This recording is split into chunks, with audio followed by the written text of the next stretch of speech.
하나님께서 여러분의 심정에 성령의 충만함의 은총을 알아가시기를 축원드립니다.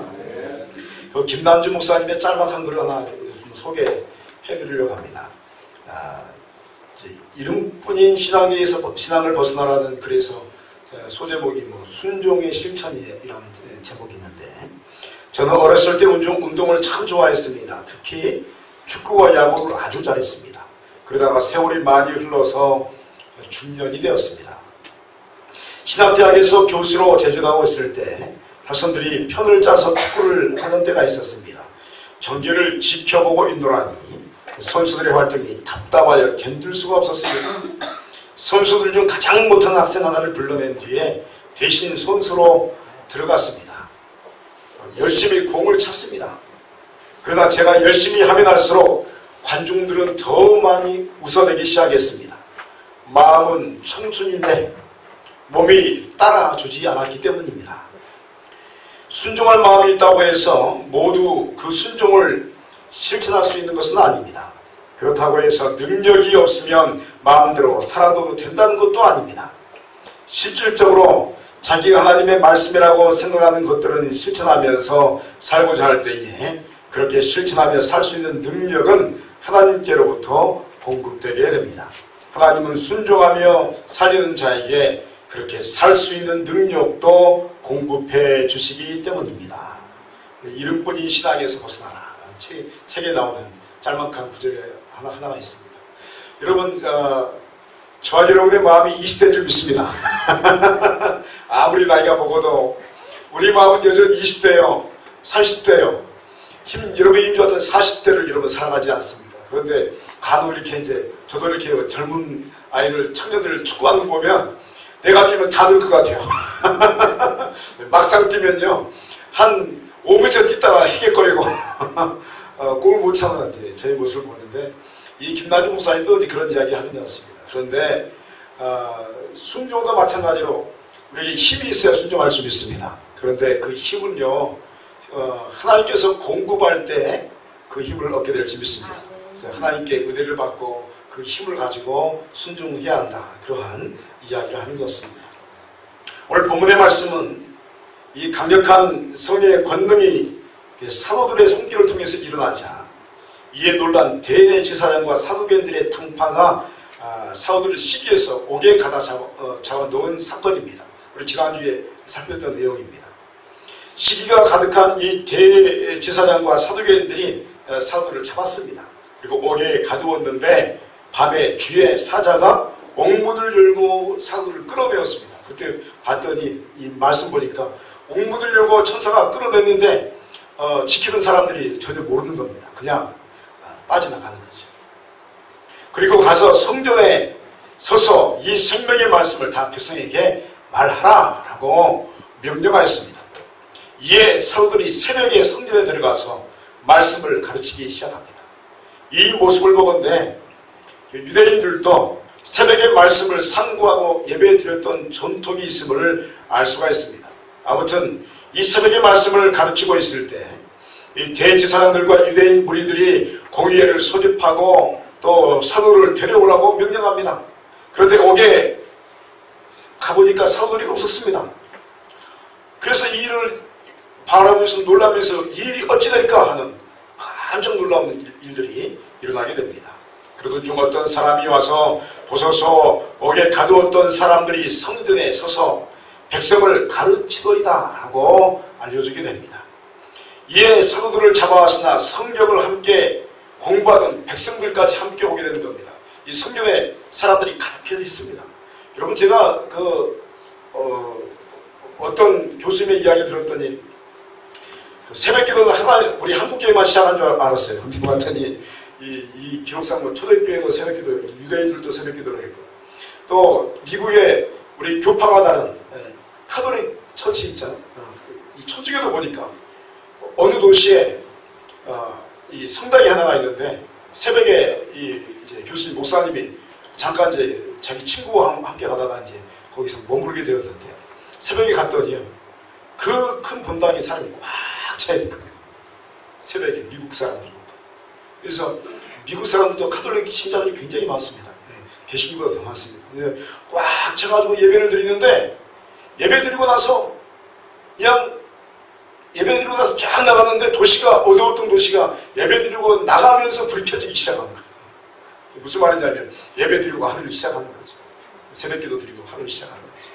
근데 보니까 이 새벽에 이 유대인들도 보니까 예루살렘 성전에서 말씀을 상고하는 전통이 있었던 것 같습니다. 꽉 찬 어마어마한 사람들이 앉아있었던 것 같아요. 그런데 이 사도들을 산헤드린 공회에 잡아오자 이 백성들이 함께 따라오는 거예요. 은혜 받았습니다.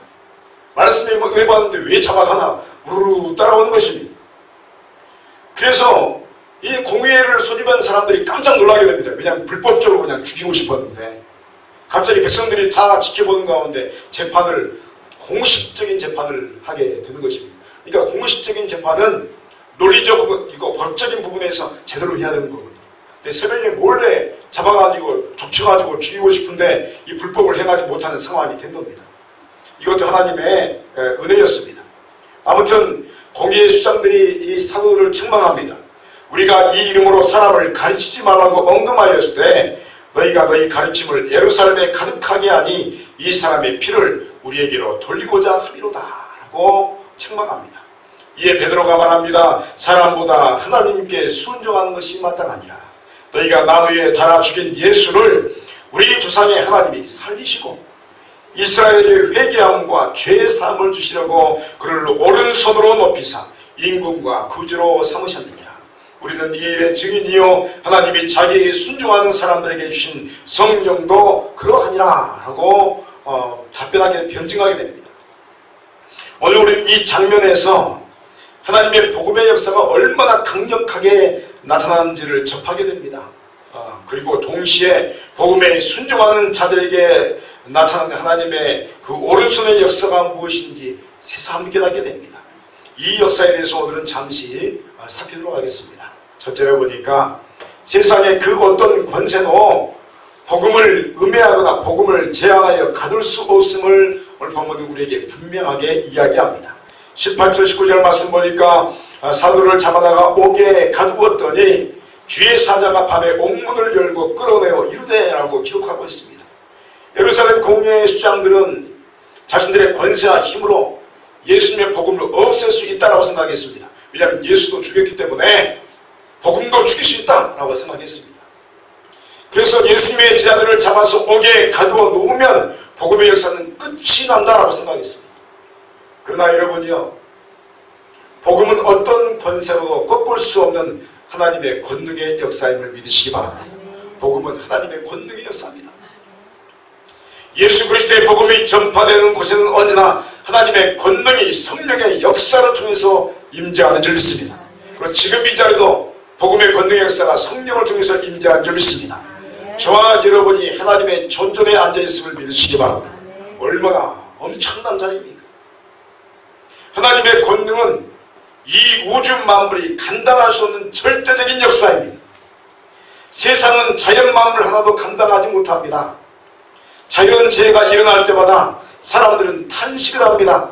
엄청나게 커보였던 세상의 힘이 자연 앞에서 아무것도 아님을 깨닫게 됩니다.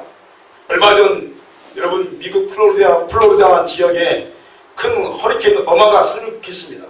어마어마한 이름이 어마라서 어마어마한 역사가 있었던 것 같아요. 막 부러웠는데 놀라운 것은요, 이 허리케인 하나 때문에 그 지역에 살던 500만 명이 대피한 겁니다. 500만 명. 놀라지도 않으세요? 뉴스 보셨죠? 도로가 꽉 막혀서 피난하는데 얼마 전 이야기입니다. 지금 얼마 전 이야기예요. 플로리다 그 미국이 어떤 나라입니까? 세계에서 제일 강하다는 나라 아닙니까? 힘이 제일 세다는. 그래서 요즘에 미국 대통령이 막 함부로 막 말하면서 힘을 과시하지 않습니까? 우리 힘 있다 그런 이야기를 하는 거죠. 근데 보니까 그 어마어마한 나라가 허리케인 하나, 일시경 태풍 하나가 쫙 올라오는데 500만 명이 꼼짝없이 그냥 무서워서 도망가게 돼요. 여러분, 최근에는 멕시코에 강도 7.1의 지진이 일어났습니다. 여러분 뉴스 보였을 겁니다. 얼마나 막 이게 건물이 무너지고 그 안에 사람들이 갇혀있고. 그래서 지금까지 보니까 273명이라는 사상자를 냈고 건물 속에 지금도 사람들이 갇혀있다. 그래서 구조하려고 하는데 얼마나 어려운지 모릅니다. 다행히도 저희가 지원하는 김기성 선교사님이 멕시코에 계시는데 저 걱정스러워서 이거 어떻게 되나 싶었는데 메일이 왔어요. 목사님, 저희는 무사합니다. 얼마나 감사한지. 이제 일단 안도에 한숨. 왜냐면 그쪽 근방인 것 같은데 멕시코시티는 여러분 한인들이 많이 삽니다. 멕시코시티가 이번에 묻어졌어요. 그러니까 지금 이게 우리 저기 친척이 거기 있는 사람들은 비상해요. 왜냐하면 우리 애들은 괜찮나, 우리 가족들은 괜찮나, 얼마나 걱정이겠어요. 그런데 이 선교사님이 메일로 편지하면서 하는 말이, 그런데 멕시코시티에는 한인들이 많은데 걱정입니다. 그곳에 목사님도 많은데 걱정입니다. 위에서 좀 기도해 주시기 바랍니다. 하는 메일을 받은 적이 있습니다.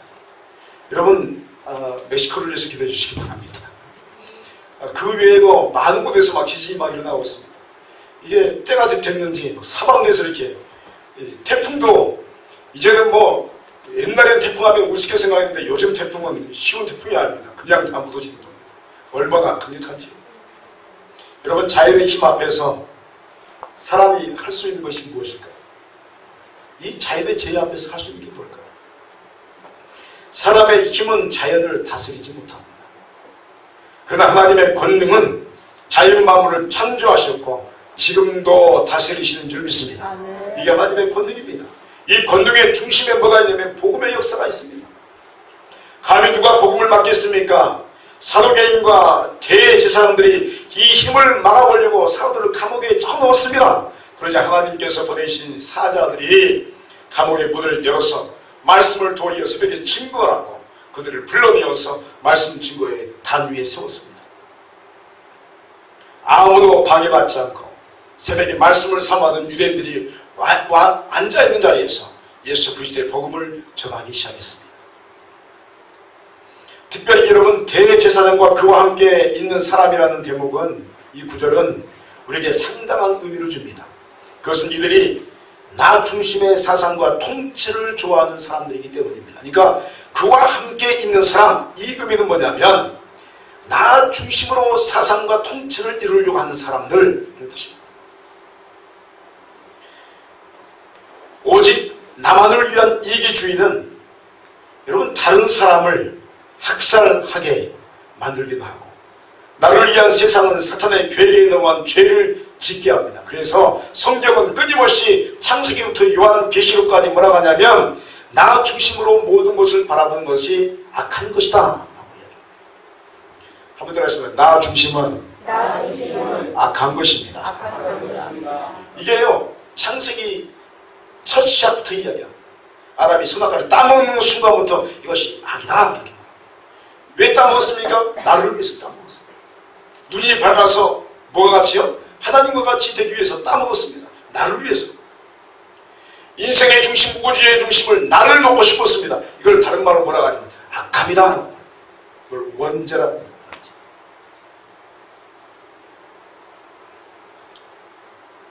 그랬더니요 어떤 결과가 있었습니까? 아담이 선악과를 따먹고 하나님을 배반했더니 자연 만물이 아담을 배반한 겁니다. 여러분 배신은 배신을 낳는 겁니다. 하나님을 배반했더니 이 왕권이 사라져버리는 거예요. 사자, 호랑이 이런 이 동물들이 사람을 잡아먹지 않았습니다. 그랬더니 이제 반란하는 겁니다. 지금은 여러분 사자, 호랑이가 얼마나 무섭습니까? 안 무섭습니까? 저는 동물원 가끔 가서 이렇게 봐도 무서워요. 봐도. 그래서 옛날에 저기 어느 저기 국립공원에 갔는데 거기 꼭대기에가 그 사자죠, 호랑이죠. 호랑이 한 마리 이렇게 쌍으로 이렇게 전시놓은 데가 있어가지고 올라갔더니요. 가까이서 봤더니 진짜 가까웠어요. 바로 이 정도에 이렇게 철망이 있어가지고 손 집어넣으면 이렇게 닿을 정도로. 얼마나 무섭던지요. 눈 봤더니요. 오금이 저리는 거예요. 세상에. 아담 때는 안 그랬어요. 호랑이도 꼼짝 못했어요. 아담 때는 안 그랬단 말이야. 그런데 아담이 배신하니까 자연 만물이 배신한다. 요즘에 여러분 자연 만물이 저와 여러분의 말을 듣습니까? 그렇지 않습니다. 왕권이 사라집니다. 나 중심의 세상은 행복할 것 같지만 그 끝은 불행이요. 나 중심의 인생은 모든 것이 잘 정돈된 삶을 살 것 같지만 오히려 모든 것이 복잡하게 얽혀버린 배신과 배반의 역사로 이어지게 된다는 것을 우리가 알아야 합니다. 오직 우리의 살 길은 나 중심이 아닌 하나님의 말씀 중심으로 바뀌어야 할 줄 믿습니다. 그것만이 우리가 살 길이요, 이것만이 우리의 유일한 구원의 길이기 때문입니다. 그러므로 여러분이요, 예수 그리스도의 십자가의 복음 앞에서 나 중심으로부터 탈피한 여러분 되시기를 주 이름으로 축원드립니다. 그러면 구원이 임할 줄 믿습니다. 둘째로 보니까 복음은 하나님의 오른손의 역사가 함께 하는 그러한 것입니다. 하나님의 오른손에 붙들린 사람들은 어디나 예수 그리스도의 이름으로 세상을 통치하게 됨을 오늘 본문의 말씀은 우리에게 이야기합니다. 31절 말씀에 이스라엘에게 회개함과 죄 사함을 주시려고 그를 오른손으로 높이사 임금과 구주로 삼으셨느냐 라고 말씀하고 있습니다. 하나님은 지금도 살아계셔서 역사하시는 줄 믿습니다. 그런데 놀라운 점은 하나님께서 역사하실 때에 영으로 임재하시지만 하나님의 영의 역사는 하나님의 임재를 감당할 수 있는 하나님의 사람을 통해서 세상에 나타나게 될 줄 믿습니다. 하나님은 하나님의 사람을 통해서 자신을 드러내십니다. 놀라운 사실은 이를 위해서 준비된 사역자들의 모습 속에 있습니다. 우리 주위에도 기도하는 사람들이 있습니다. 여기서 한 가지 주의할 게 뭐냐면, 여러분, 기도하는 사람들, 오래 기도하는 것을 말하지 않습니다. 은사를 많이 갖는 것을 의미하지 않습니다. 여기에서 기도하는 사람은 자기 욕심을 버리고 하나님의 뜻을 구하는 사람인 줄 믿습니다. 따라합니다. 기도하는 사람은 자기를 부인하고 하나님의 뜻을 구합니다. 여러분, 한국에 굉장한 능력자들이 많습니다. 그동안 얼마나 많은 능력자들이 지나간지 모릅니다. 기도하는 사람도 많았다고 봅니다. 그런데 놀라운 것은 한 가지 우리 한국교회에 불신이 있습니다. 기도하는 사람은 이상한 사람입니다. 기도하고 은사 받는 사람 이상한 사람, 이런 불신이 있는 거예요. 그래서 기도한다면 이상한 사람 아니야? 말 안 하려고 합니다. 근데 원래는 여러분, 그 사람은 기도한 사람이 아닙니다. 기도하는 사람은 하나님의 선함의 열매가 주렁주렁 맺힐 줄 믿습니다. 기도하는데 열매가 없다면 그 사람이 기도하는 사람은 아닙니다. 여러분, 은사가 아무리 많을지라도 그 안에 하나님의 선함의 열매가 삶에 주렁주렁 맺히지 않는다면 그 사람은 하나님의 사람이 아닙니다. 열매로 그 사람을 알 줄 믿습니다. 열매로 아는 것입니다. 그래서 여기서 기도하는 사람이라는 것은 뭐냐면 하나님의 뜻을 쫓아가면서 나의 뜻을 버리고 하나님의 열매를 맺혀가는 사람, 이 진정으로 기도하는 사람인 줄 믿습니다. 우리 주에는 말씀의 종들이 있습니다. 그리고 우리를 위로하는 위로자도 있고 또 선지자들도 있습니다. 이것은 우리에게 놀라움을 줍니다. 왜냐하면 하나님은 그 사람들을 통해서 지금도 우리와 함께 하시기 때문입니다. 그래서 우리가 영적인 눈을 뜨고 주위를 살피게 되면 얼마나 하나님께서 대단하게 역사하시는지 모릅니다. 우리가 주위를 보지 않아서 그렇죠. 우리 주위를 보십시오. 하나님의 사람들이 여러분 옆에 있는 줄 믿습니다. 그래서 그들과 함께 교제하며 주의 길을 걸어가는 것입니다. 하나님의 사역자들에게는 그들의 영혼에 하나님의 오른손에 임재가 있음을 보게 됩니다. 이 역사를 통해서 하나님은 하나님 나라를 왕성하게 만들어 가십니다. 이들의 기도와 헌신을 통해서 하나님은 교회를 교회답게 하고 교회를 더욱더 부흥을 일으키신 줄 믿습니다. 원하며 바라기는 이곳에 앉아있는 여러분이 하나님의 사람 되시기를 축원드립니다. 이곳에 앉아있는 우리 성린교회 성도들이 모두 기도하는 사람 되기를 축원드립니다. 여러분들이 헌신자가 되고 말씀을 붙드는 종들이 되기를 간절히 소원합니다. 윌리엄 불스는 구세군 창시자입니다. 구세군 아시죠? 우리 주위도 보니까 구세군이 있어요. 구세군 여기를 읽고 넘어가면 또 있더라고요. 나 깜짝 놀랐어요. 그래서 야, 구세군 이렇게 많나 싶을 정도로 구세군이 많은데, 그가 젊었을 때 열심히 전도 생활을 힘썼습니다. 그러다가 전도하다가 병들었어요. 병들어서 의사한테 갔는데 진단 결과 아주 중병으로 편병이 났습니다. 의사가 말하기를 이런 몸으로 전도 생활을 계속하면 1년을 살지 못합니다. 그래서 다시 전도하지 마십시오. 살고 싶으면 전도하지 마십시오. 이 말이에요. 만약에 여러분이 그런 말 들으면 어떻게 하시겠어요? 여러분 갑자기 딱 보고 권사님, 집사님, 장로님 전도하시면 안 됩니다. 전도하면 죽습니다. 이렇게 하면 이제 어떻게 하시겠어요? 내 목숨이 큰일 났네. 전도 안 하겠어요? 이 윌리엄 무슨이 반대로 하기 시작, 더 전도하기 시작합니다. 내가 죽으면 죽었지 전도하다 죽는다. 오늘 여러분 전도하다 죽으시길 축원드립니다. 여러분 기도하다가 죽으시길 축원드립니다. 설교하다가 죽으시길, 저한테 한 말입니다. 설교하다가 죽기를 소원합니다. 제가 존경하는 목사님이 한 분 계십니다. 그분이 설교하다가 이 성대가 파열됐어요. 병원에서 뭐라고 하냐면, 당신 성대를 보호하려면 설교를 하지 마십시오. 이분이 내가 목사가 설교하다 죽는 거지, 설교하다 목을 잃어버린다면 하나님이 뜻이다고 막 설교하기 시작했어요. 피가 넘어오고 파열됐습니다. 그런데 놀랍게 하나님께서 기적의 손으로 그 목줄을 잡아준 적이 있습니다. 지금까지 설교하십니다. 대단한 분을 많이 봤어요. 죽어라고 설교하니까 인간의 목소리가 아니에요. 그 이상의 목소리가 나와요. 쩌렁쩌렁. 웬만한 스피커 감당하지 못하고 터져버려요. 얼마나 강한지. 여러분 그런 목사들하고 기도해 주시기 바랍니다. 윌리엄 부스가요, 목숨 걸고 전도하니까요, 그의 향년이 84세까지 살았습니다. 당신 좋습니다. 젊은 날에 목숨 걸고 전도하니까 능력 주시고 권능 주시고 생명 주시고 건강 주셔서, 그래서 나중에 윌리엄 부스가 뭐라고 하냐면, 내가 젊었을 때 의사가 나를 버렸습니다. 그래서 나도 의사를 버렸습니다. 대신 나는 하나님만을 의지했습니다. 그 하나님이 나를 지켜주셨습니다.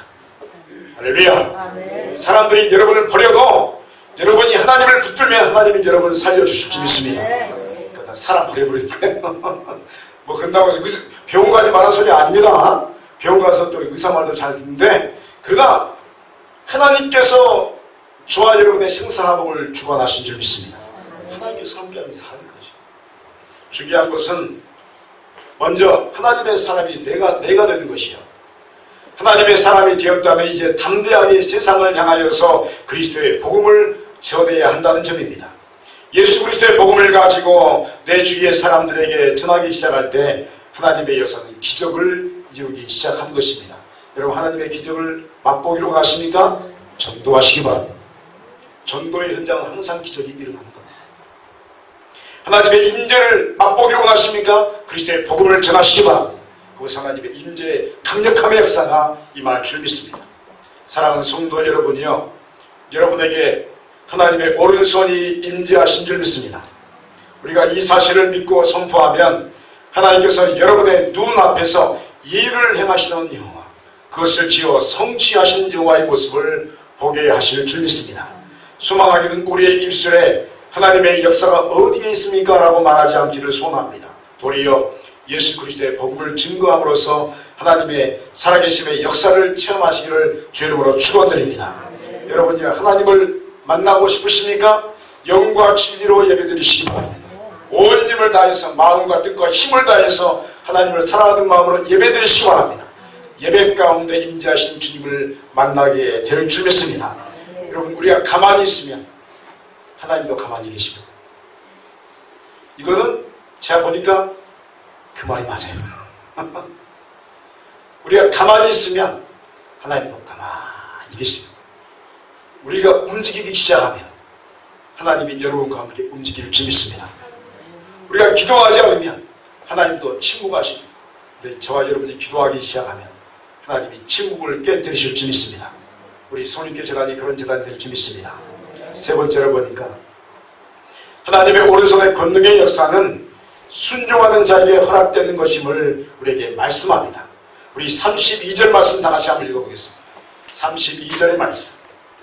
32절 말씀 시작.